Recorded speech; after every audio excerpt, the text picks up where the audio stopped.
Hindi po talaga ako makapaniwala. Yan lang ang gagawin nyo? Diyan sa mga batang yan, ganyan lang i-interviewin nyo? Lalo na naman lalakas po ang mga loob ng mga sindikatong bata. Bakit naman dumating tayo sa puntong ito na kapag ang nakagawa ng karumal-dumal na krimen, tatratuhin pa ba natin itong bata?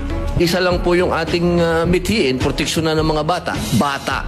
Pero yung mga nakagawa po ng mga heinous crime, hindi ko po talaga matatanggap na tatawagin nating mga bata itong mga ito.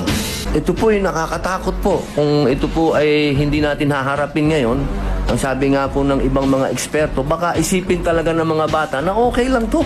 Kasi hindi naman tayo makukulong. Naniniwala tayo sa rehabilitation. Pero bago tayo makarating sa rehabilitation, magbayad ka muna ng kasalanan mo.